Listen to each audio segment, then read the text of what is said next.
बिस्मिल्लाहिर्रहमानिर्रहीम।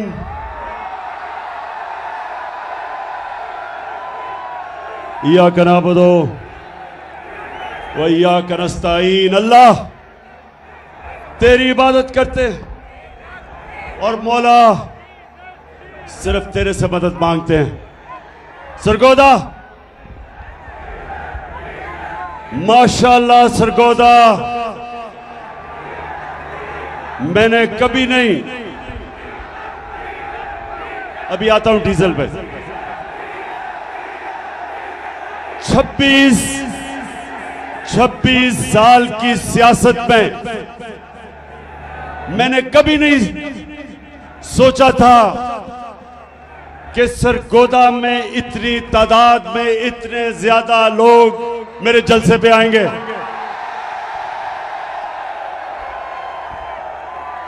मैं आज आप सबका दिल से शुक्रिया अदा करता हूं।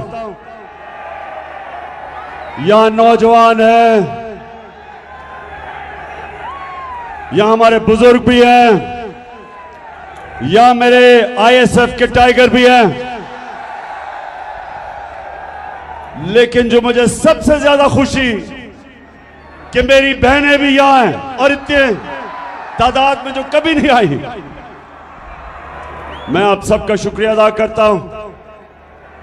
मैं आज अपने सारे पाकिस्तानियों से बात करना चाहता हूं।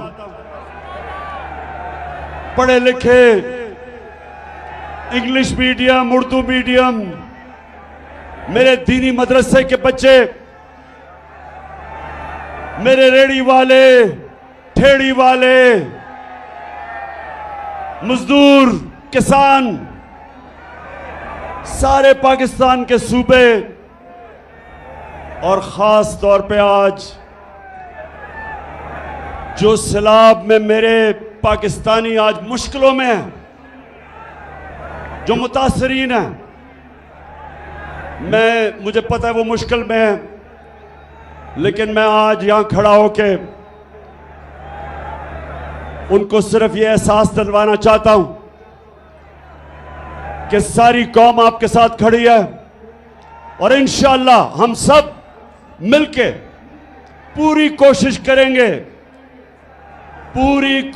करेंगे आपकी मुश्किलें दूर करने के लिए। और मैं अपनी सारी कौम को इकट्ठा करूंगा और इंशाअल्लाह जब तक हम ये नहीं देख लेते कि हमारे सारे बलूचिस्तान से लेके, सिंध से लेके ऊपर पख्तूनख्वा, गिलगित बल्तिस्तान, आज़ाद कश्मीर और ख़ास तौर पे पंजाब के डीजी खान, राजनपुर, ये जो इलाके जिधर लोग मुतासर हैं, मैं आज सबसे पहले कहना चाहता हूं कि सारी पाकिस्तानी कौम आपके साथ है। मैंने टेलीथॉन किया, मैंने सोचा कि 3 घंटे का मैं टेलीथॉन करूंगा, चंद करोड़ रुपया इकट्ठा हो जाएगा। लेकिन पाकिस्तानियों, 3 घंटे से भी कम वक्त पे पाकिस्तानियों ने 550 करोड़ रुपया जमा किया मुतासरीन के लिए।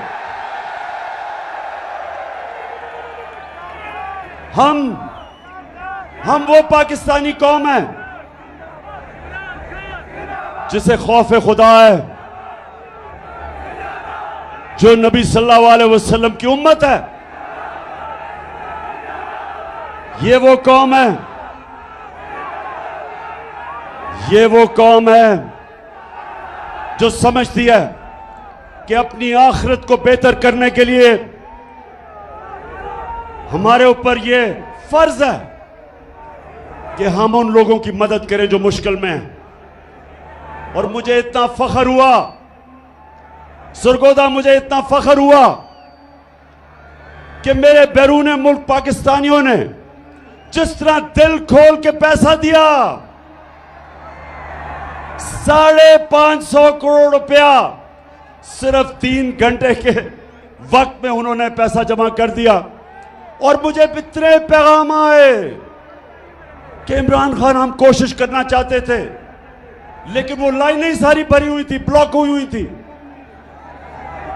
और मुझे आहिस्ता आहिस्ता अंदाजा हुआ कि अगर हमारे पास वक्त होता और वो टेलीफोन लाइंस खुली होती तो 5.5 अरब रुपया मजीद और जमा हो जाता।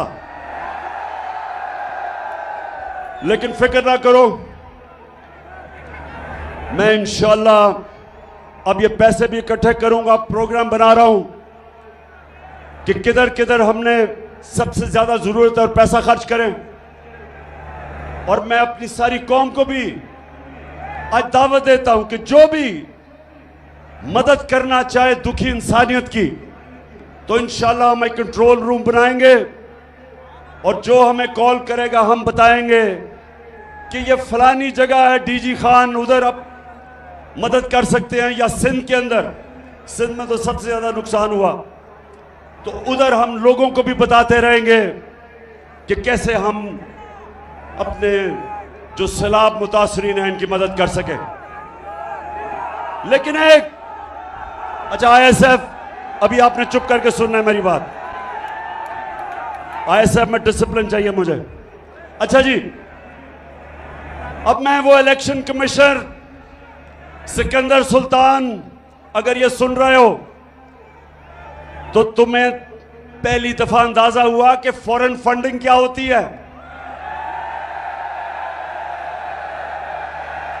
अब पता चला कि इमरान खान को फॉरेन फंडिंग में किसी तरह डिस्क्वालीफाई कर दो।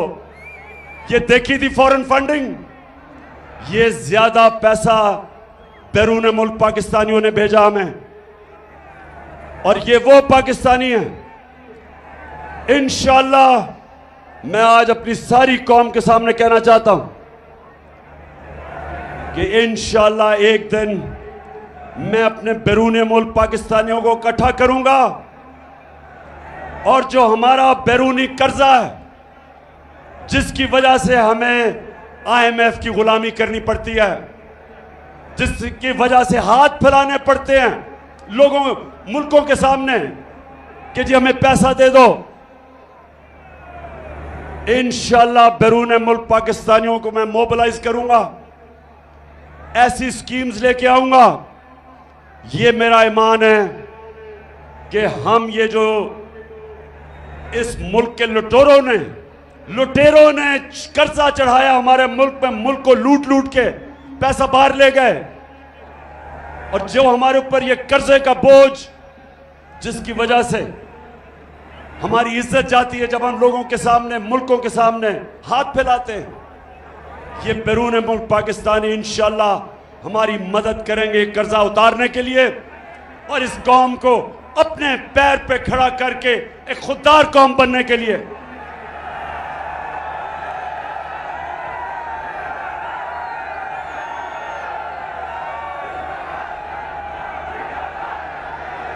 पाकिस्तानियों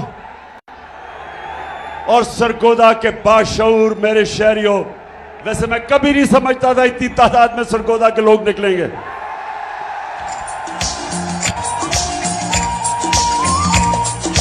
मैं भी पाकिस्तान हूँ, तू भी पाकिस्तान है, मैं भी पाकिस्तान हूँ, तू भी पाकिस्तान है, तू तो मेरी जान है, तू तो मेरी आन है, तू मेरा ईमान है। अच्छा सरगोदा, पहले मैं आपसे एक संजीदा बात करना चाहता हूं। सरगोदा और मेरे पाकिस्तानियों जो सुन रहे हो, ये याद रखना कि हमारा मुल्क कभी एक अजीम मुल्क नहीं बन सकेगा जब तक पाकिस्तान में हम एक इंसाफ का निजाम नहीं कायम करते। हजरत अली रज़ी अल्लाह ताला ने कहा था कि कुफर का निजाम चल जाएगा, कुफर का निजाम चल जाएगा, लेकिन जुल्म और ना इंसाफी का निजाम नहीं चल सकता। आज अगर हमारा मुल्क एक अजीम कौम नहीं बना तो उसकी सबसे बड़ी वजह यह कि हमारे मुल्क में जुल्म का निजाम है। ताकतवर के लिए एक कानून, कमजोर के लिए दूसरा कानून। छोटा चोर चोरी करे तो जेल में, और बड़ा डाकू चोरी करे तो वो मुल्क का वजीर आजम बन सकता है। मेरे नबी सल्लल्लाहु अलैहि वसल्लम ने तकरीबन 1500 साल पहले कहा था कि तुम्हारे से पहले बड़ी कौमें तबाह हुई, जिधर ताकतवर जब जुर्म और चोरी करता था उसको नहीं पकड़ा जाता था, सिर्फ छोटे चोरों को जेलों में डाला जाता था। मैंने जब 8-9 दिन जेल में गुजारे, अपनी आजाद अदलिया के लिए मुझे जेल में डाला गया। मैं वाहिद लीडर था जिसको आजाद अदलिया के लिए जेल में डाला गया। तो जब 8 दिन मैंने जेल में गुजारे, और वो थी भी डीजी खान की जेल, आप यकीन करें एक अमीर चोर मुझे नहीं नजर आया, सारे गरीब नजर आए। सारे बेचारे गरीब, छोटे, भैंस चोरी, साइकिल चोरी और ये चोरी वो जेलों में। और जो मुल्क के बड़े बड़े डाकू थे, जब मैं असेंबली गया तो मुझे असेंबली में नजर आए।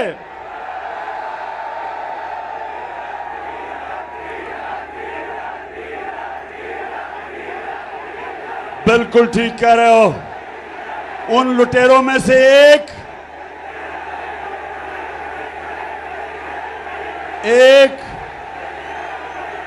हाँ, एक डीजल भी था। लेकिन दो बड़े बड़े लुटेरे खानदान, जरदारी खानदान और शरीफ खानदान, ये सारे आपको आज जो ऊपर बैठे हुए हैं, बैरूनी साजिश के तहत हमारे ऊपर मुसल्लत किए गए ये जो लुटेरे बैठे हुए हैं, सरगोदा, मैं सारी अपनी कौम को आज तैयार कर रहा हूं कि हकीकी आजादी की तहरीक में सब शामिल हो, क्योंकि जब तक ये चोर ऊपर बैठे रहेंगे, इस मुल्क का कोई मुस्तकबिल नहीं है। तो मेरे क्या फिर से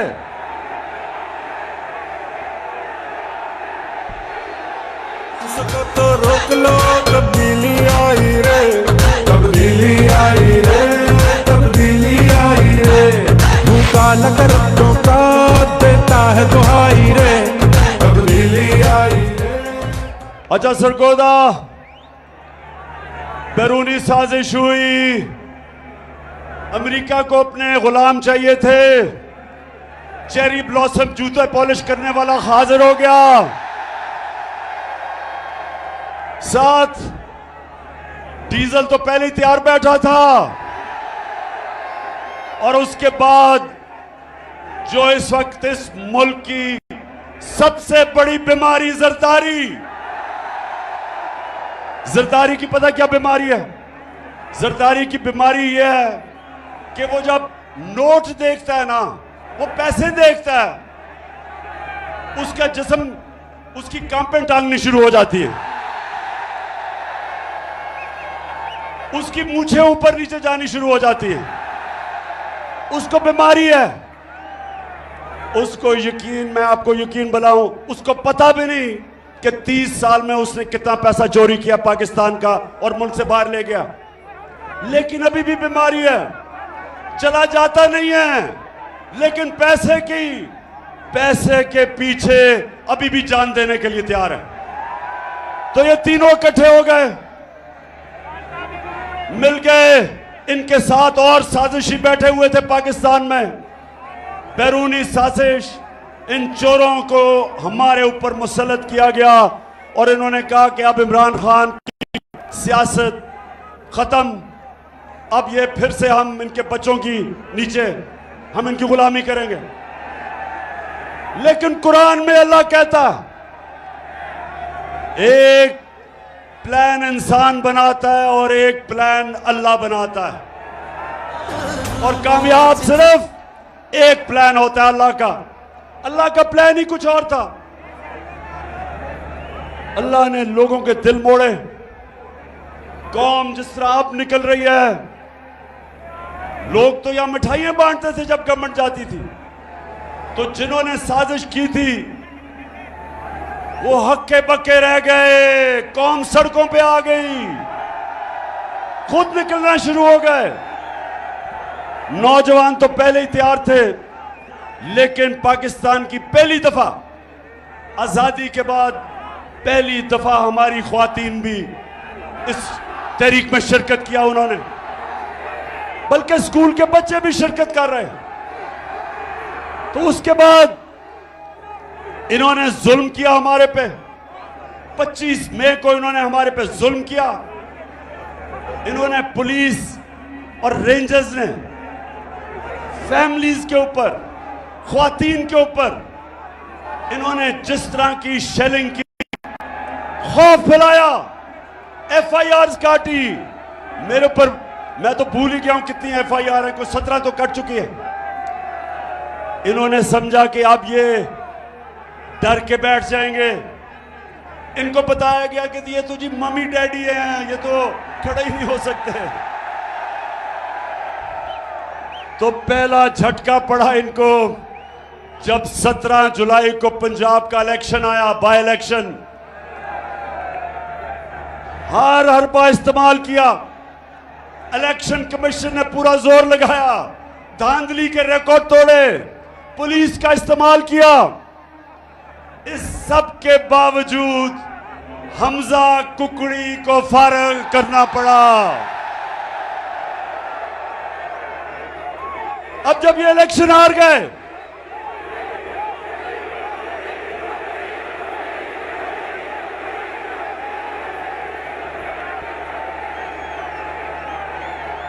अच्छा अब सुने जरा, इलेक्शन हार गए, कैंपेन टांगनी शुरू हो गई, खौफ आना शुरू हो गया कि अगर इलेक्शन करवाएंगे तो फिर क्या होगा। 2/3 अक्सरियत इनके सामने आनी शुरू हो गई। इन्होंने फिर एक और प्लान बनाया। सरगोदा पता क्या प्लान बनाया? किसी तरह इमरान खान को फारिग किया जाए,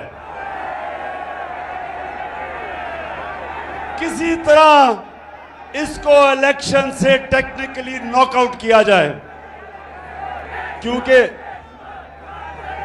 इनको ये तो समझ आ गई कि इलेक्शन के अंदर तो इनसे जो होगा वो पंजाब के बाय इलेक्शन से भी बुरा होगा। तो तब साजिशें दूसरी शुरू हुई। पहली साजिश थी हुकूमत कराने की, दूसरी साजिश शुरू हो गई कि इमरान खान को रास्ते से हटाया जाए। एक ये भी मंसूबा बना, बंद कमरों में फैसला हुआ, बंद कमरे में, कि इमरान खान को मुकम्मल तौर पे साइड पे कर दिया जाए। अल्लाह का करम है, मुझे पता चल गया। मैंने एक टेप बनाई हुई है, महफूज जगह पे रखी हुई है। उन 4 लोगों के नाम मैंने लिखे हैं जो उस साजिश में मुलव्विस थे, कि अगर मुझे कुछ हुआ तो मेरी कौम उन 4 को नहीं छोड़ेगी। सितम के कोहे गरा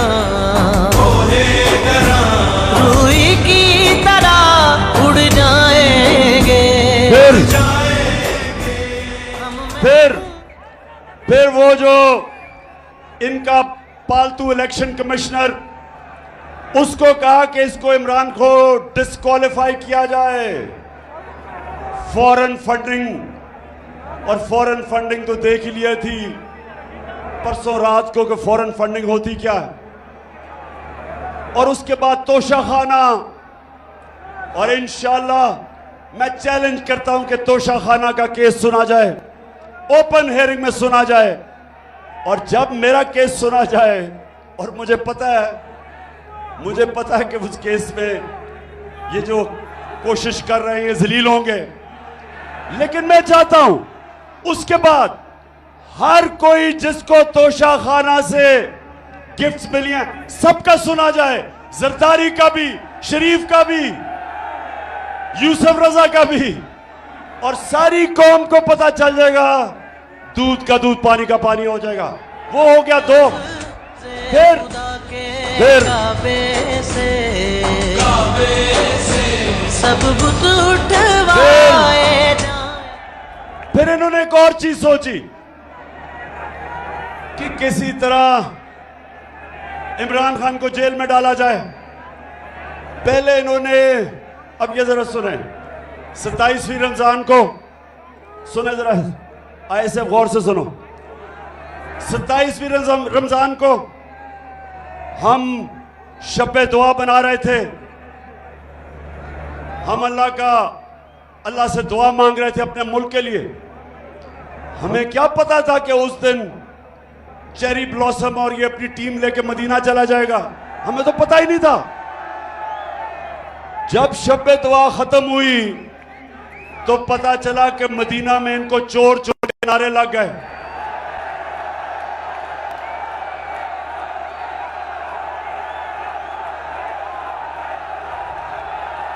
अब मदीना में इनको चोर के नारे लगते हैं और FIR इमरान खान पे कट जाती है तौहीन मजहब पे,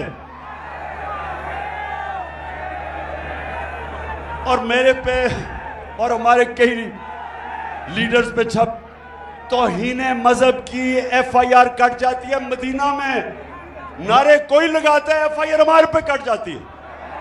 फिर सुने, फिर क्या होता है। मैं अपना, मेरा जो चीफ ऑफ स्टाफ था शहबाज गिल, उसको पहले अगवा कर लेते हैं, फिर उसके ऊपर तशद्दुद होता है, नंगा करके उसके ऊपर तशद्दुद किया जाता है, जिनसी तशद्दुद किया जाता है। और मैं तो सिर्फ ये कहता हूं, मैं ये कहता हूं कि जो लोग जिम्मेदार थे, जिन्होंने ये तशद्दुद नहीं रोका, उनके ऊपर कानूनी कार्रवाई की जाएगी, कानूनी कार्रवाई की जाएगी। उसके ऊपर मुझे दहशतगर्द बना देते हैं, दहशतगर्दी का केस कर देते हैं। सारी दुनिया के अंदर पाकिस्तान का मजाक उड़ता है। कभी मैं दुनिया के अखबारों में फ्रंट पेज पे नहीं आया। ये जो मेरे ऊपर दहशतगर्दी का FIR काटते हैं और मुझे पकड़ने भी आ रहे थे, सिर्फ एक वजह से कि किसी तरह इमरान खान को रास्ते से हटाया जाए, दहशतगर्द बना दिया।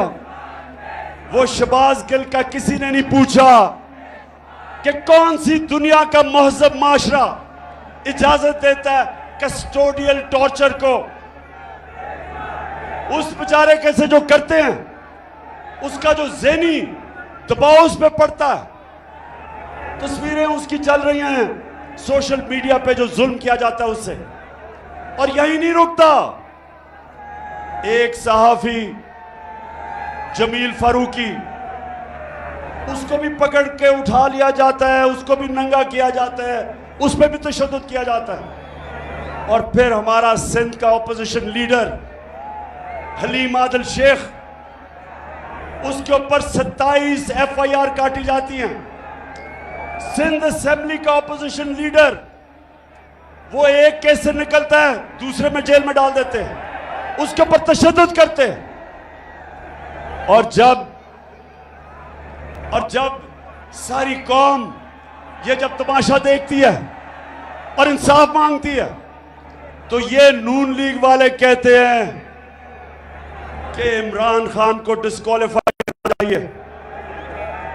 नून लीग वाले बड़े गौर से सुन लो, तुम ये जो कहते हो कि इमरान खान को डिस्क्वालीफाई किया जाए क्योंकि नवाज शरीफ को किया गया, मेरे ऊपर केस बनाया जा रहा है किस चीज का? दहशतगर्दी का। क्यों? क्योंकि मैं कहता हूं कानूनी कार्रवाई की जाए उनके खिलाफ जिन्होंने ये तशद्दुद नहीं रोका। अब नवाज शरीफ के ऊपर क्या था? जरा गौर से ये मैं आपको वीडियो दिखाऊंगा, जरा ये वीडियो देखना।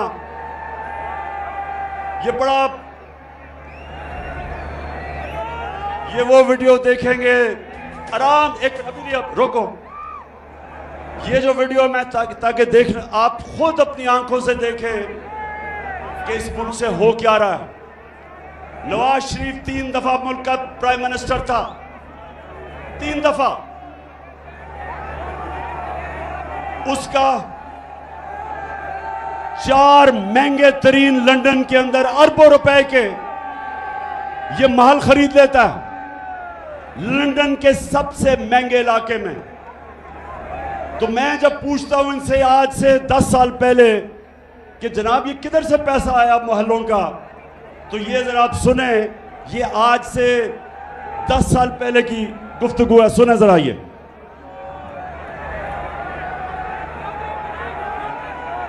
प्रॉपर्टी आप ले सकते हैं क्योंकि आपने मे फेयर के अंदर जो आपकी 4 अपार्टमेंट्स हैं उनकी 1 अरब से ज्यादा, 1 अरब रुपए से ज्यादा उनकी कीमत है।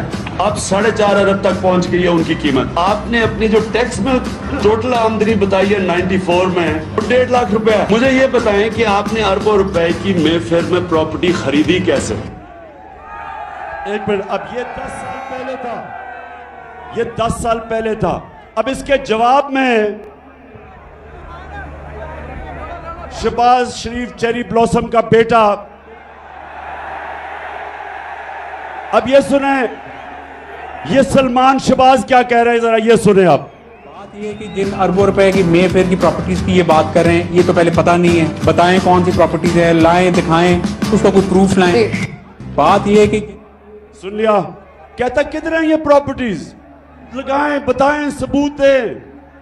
अब ये जरा मरियम बीबी जिनको सच बोलने में बड़ा मुश्किल पड़ती है, ये जरा ये सुन लें।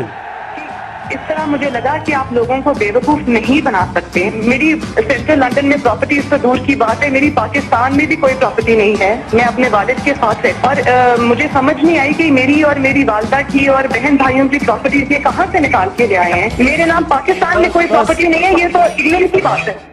हाय अल्लाह, कोई प्रॉपर्टी किधर से आएगी?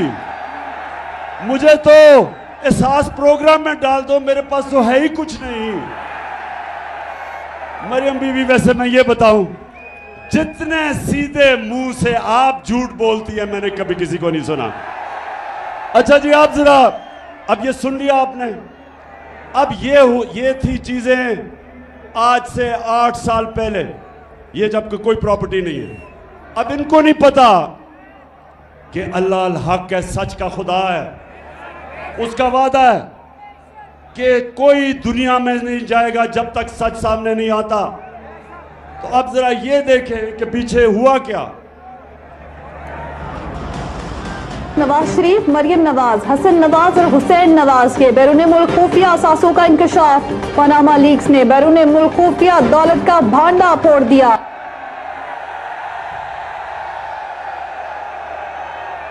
पाकिस्तानियों, अल्लाह अल हक है, सच का खुदा है। तो ये झूठ सुनिया पहले आपने कि लंदन तो छोड़ें, पाकिस्तान में मेरी बेचारी की कोई प्रॉपर्टी नहीं है। अब ये इंटरनेशनल इंकशाफ हो जाता है। बड़े बड़े दुनिया में सियासतदान पकड़े जाते हैं जिन्होंने अपने मुल्क से पैसा लूट के बाहर रखा हुआ था, वो पकड़ा जाता है। अच्छा, अब जब ये पकड़ा जाता है तो मरियम बीबी के भाई साहब अल्हम्दुलिल्लाह क्या कहते हैं? मैं इस बात को तस्लीम करता हूँ कि अल्हम्दुलिल्लाह पाक लेन के ऊपर जो अपार्टमेंट्स हैं वो अल्हम्दुलिल्लाह हमारे हैं। मैं इस बात को तस्लीम करता हूँ कि उनको ऑफशोर कंपनीज नेस्कॉल लिमिटेड और नीलसन लिमिटेड जो है उनको ओन करती हैं। और मैं आपको ये भी अर्ज करता हूँ उनको होल्ड कर रही है इस वक्त मरियम नवाज शरीफ, मेरी हमशीरा जो है। यहाँ अब हुसैन ये कह रहे हैं कि जब वो कह रही थी ना कि मेरी तो लंदन छोड़े पाकिस्तान में भी प्रॉपर्टीज, ये 4 अरबों रुपए के बड़े महलात इनकी मालिका मरियम नवाज थी। अब मरियम नवाज के पास तो पैसा ही नहीं था। पैसा किधर से आना था? किधर से आना था पैसा? बताओ, पैसा किधर से आना था? आपसे आना था। कौम का पैसा चोरी करके ये प्रॉपर्टीज खरीदी गई। तो नून लीग वालों, मेरे से नवाज शरीफ का मुआवजा ना करो। मैंने 20 साल बाहर कमाई की, सारा पैसा सब कुछ बेच के, सारा मेरा पैसा जीना मरना पाकिस्तान में है। मेरी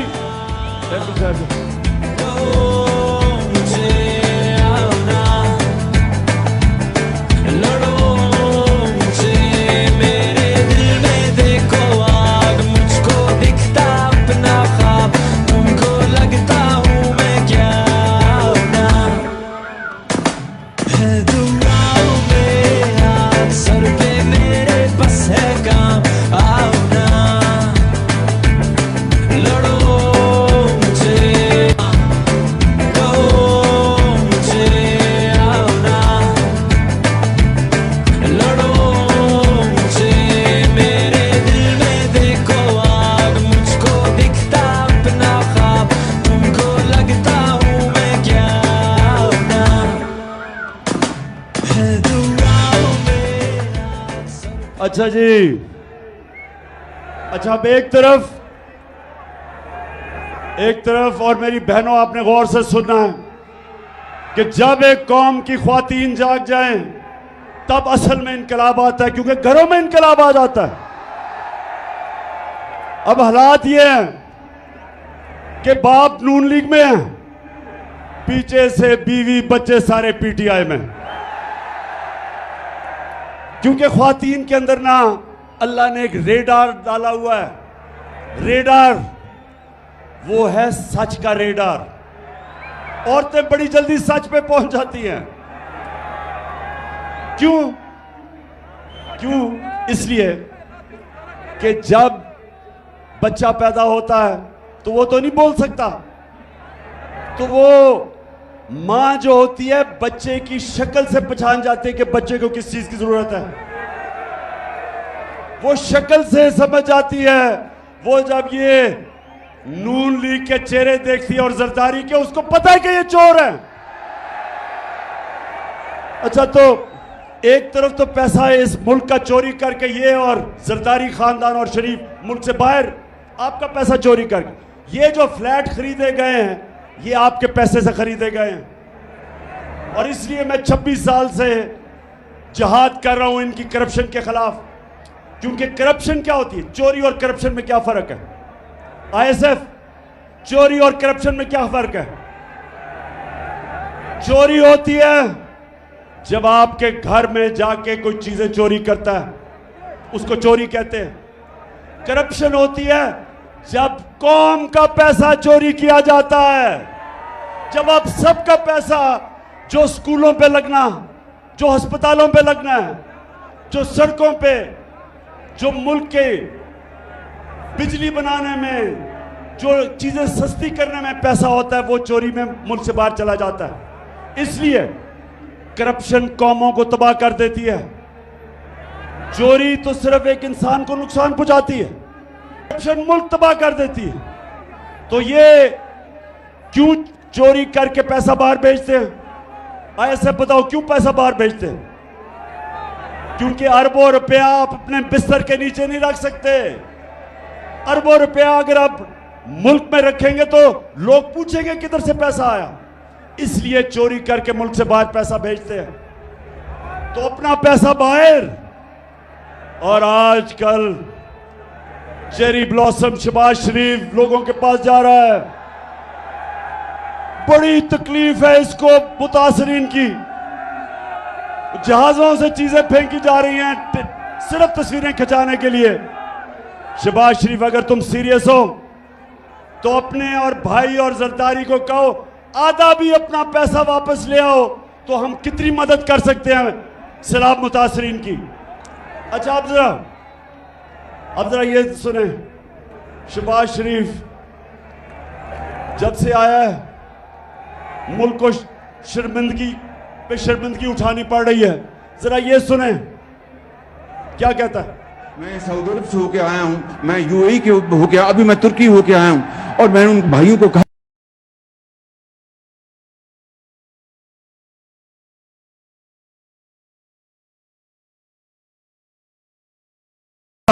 कि आप हमारे बड़े अजीम भाई हैं, हमेशा आपने हमारी मदद की। और मैंने यही कहा, जब मैं आया हूं तो आप समझेंगे शायद ये मांगने आया है, मैं मांगने नहीं आया, लेकिन जब मैं आया हूं तो आप समझेंगे शायद ये मांगने आया है, मैं मांगने नहीं आया, लेकिन मजबूरी है। जिस तरह माजी में 75 साल में आपने हमारा हाथ बटाया है, कुछ अर्सा आप हाथ बटा, बहुत मजबूरी है क्योंकि हम सारा पैसा चोरी करके बाहर ले गए हैं, तो अब मजबूरी है। तो खुदा के वास्ते पैसा दे दे। पाकिस्तानी जो बाहर बैठे हैं उनको कहते हैं कि पाकिस्तान पैसा लेके आओ, और यहां से चोरी करके पैसा बाहर ले जाते हैं।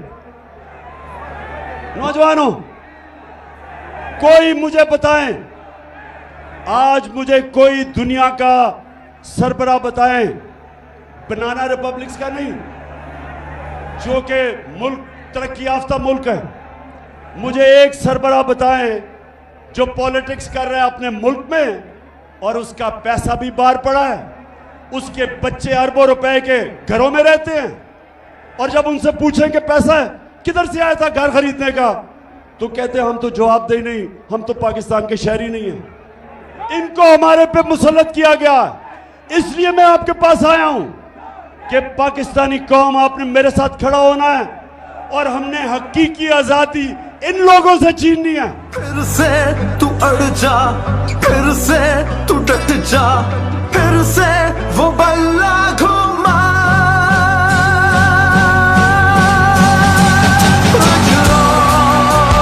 कदम बढ़ा, फिर से वो लम्हा दोहरा, जब जीत के आया था,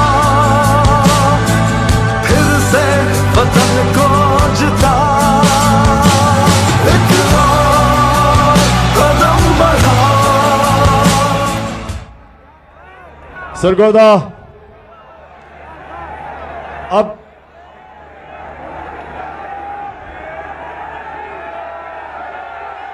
डीजल, अच्छा मैं अब डीजल पे आने लगा हूं। जब इन्होंने साजिश करके हमारी हुकूमत कराई, सुने जरा, जब साजिश करके हमारी हुकूमत गिराई गई, जो हुकूमत पब्लिश करती है इकोनॉमिक सर्वे ऑफ पाकिस्तान, जो हुकूमत बताती है कि एक साल में क्या माशी कारकर्दगी हुई, ये सारी एक किताब में लिखी जाती है जिसको कहते हैं इकोनॉमिक सर्वे ऑफ पाकिस्तान। ये इस हुकूमत ने शाया किया।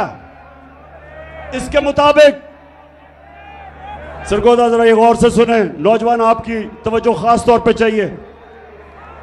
ये कहते हैं इसके मुताबिक कि पिछले 2 साल में, जो हमारे 2 आखिरी साल थे, पाकिस्तान की जो माशी तरक्की थी, तीसरे साल में 5.6% और चौथे साल में 6%। 17 साल के बाद ये पाकिस्तान की बेहतरीन इकोनॉमिक परफॉर्मेंस हुई थी। हमारी माशी कारकर्दगी 16 साल के बाद हुई इस सतह पे, कोरोना के बावजूद, जिसने सारी दुनिया में तबाही मचाई। हमारी एक्सपोर्ट्स, जिससे मुल्क में असल तौर पे दौलत में इजाफा होता है, वो रिकॉर्ड पे थी। बैरून मुल्क पाकिस्तानियों ने जो रेमिटेंसेस भेजी, वो रिकॉर्ड थी। हमारी जो टैक्स कलेक्शन, जो हम आपके ऊपर खर्च कर सकते थे, वो रिकॉर्ड थी।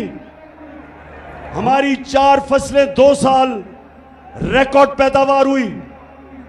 हमारे किसानों के पास सबसे ज्यादा पैसा आया पिछले 2 सालों में, और हमने, इसके बावजूद कि हम IMF के प्रोग्राम में थे, हमने पूरी कोशिश की कीमतें नीचे रखने की। जो हमारे दौर में महंगाई थी, जिसको कहते हैं SPI सेंसिटिव प्राइस इंडेक्स, जो आम आदमियों के लिए महंगाई होती है, जो खाने पीने की चीजें, बिजली, गैस वगैरह, हमारे दौर में वो था 17 से 18%। आज आप जानते हैं वो कितना है महंगाई, 4 महीनों में किधर से किधर गई।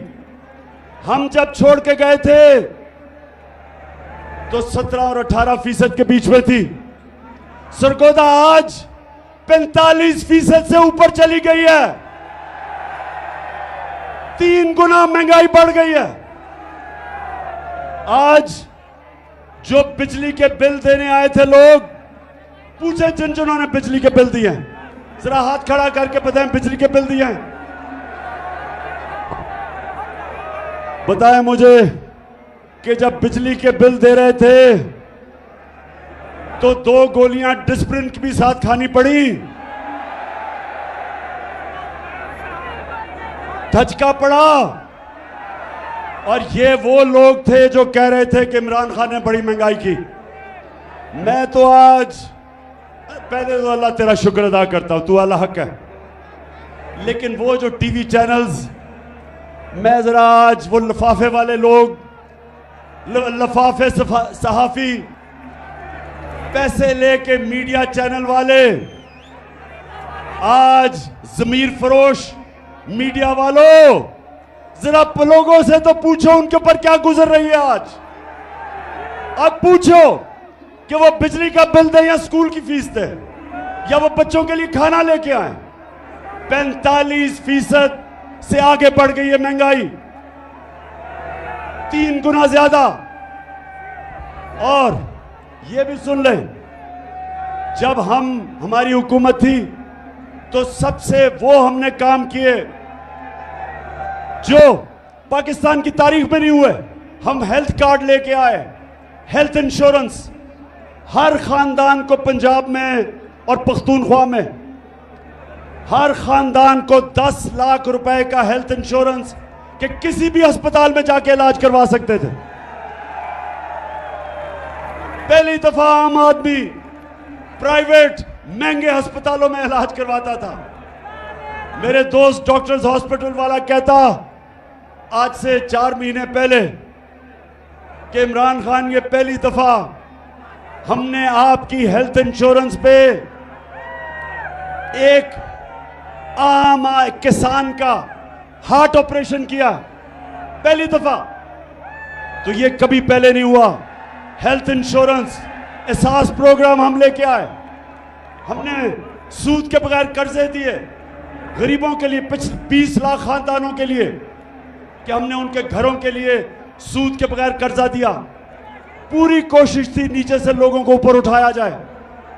इसके बावजूद कि हम IMF प्रोग्राम में थे, महंगाई रोकी हमने, दुनिया में महंगाई थी। तो मैं आज पूछता हूं कि वो जिन्होंने साजिश की, आज बताएं कि जो पाकिस्तान का हाल है, कौन जिम्मेदार है इसका? कौन जिम्मेदार है?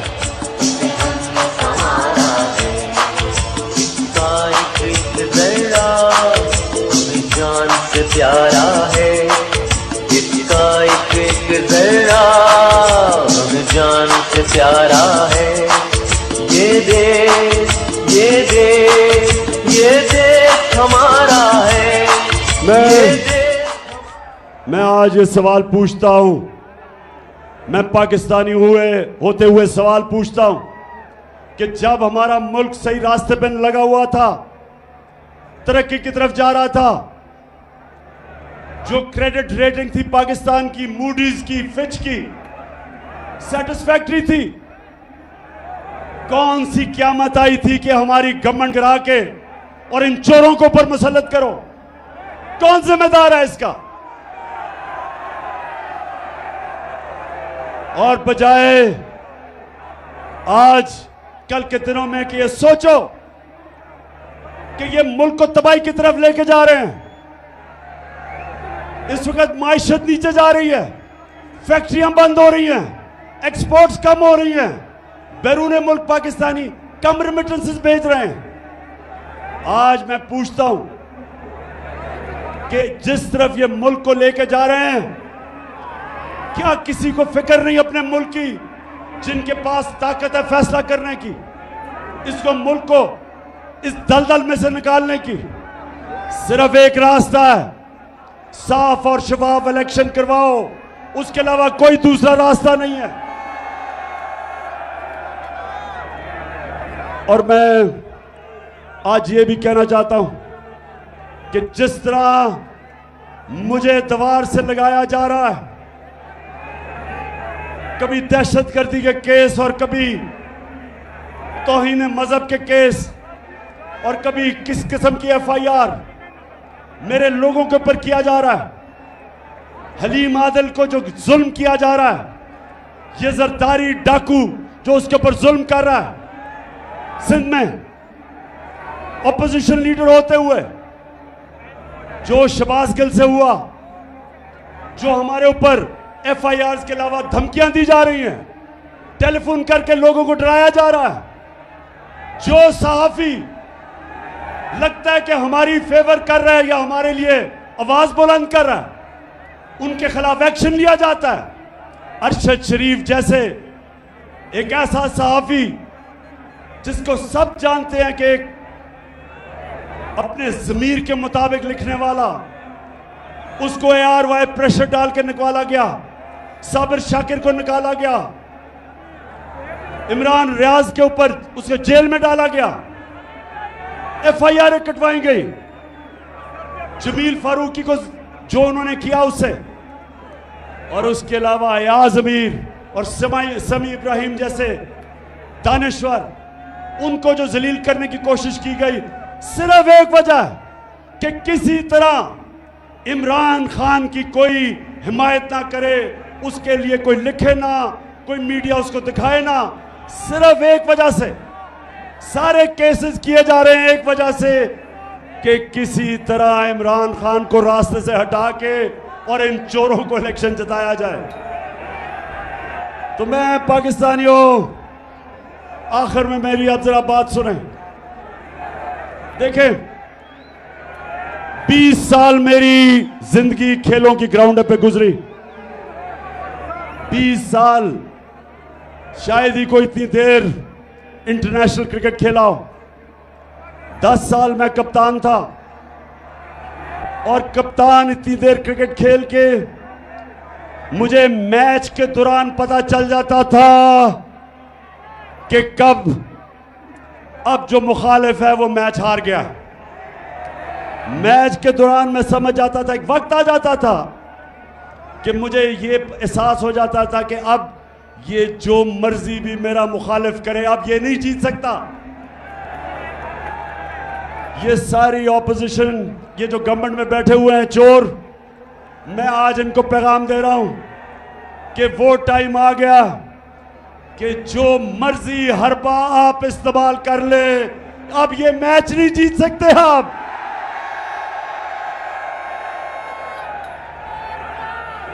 मैच अब एक ही तरफ जाएगा। जितना आप दबाएंगे मेरी पार्टी को, उतना ज्यादा ऊपर उठेगी।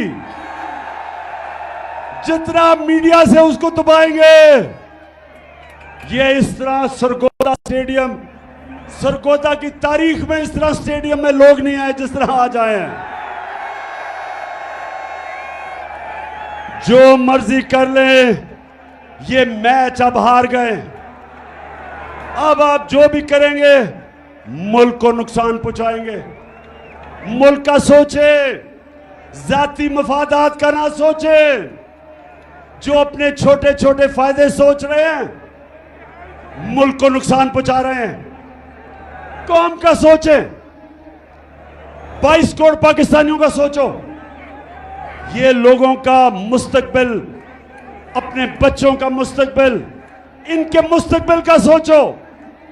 और जब आप सोचेंगे इनका मुस्तकबिल ये जरदारी डाकू और डीजल और शहबाज शरीफ की तरह के चोरों के साथ इनका मुस्तकबिल नहीं है।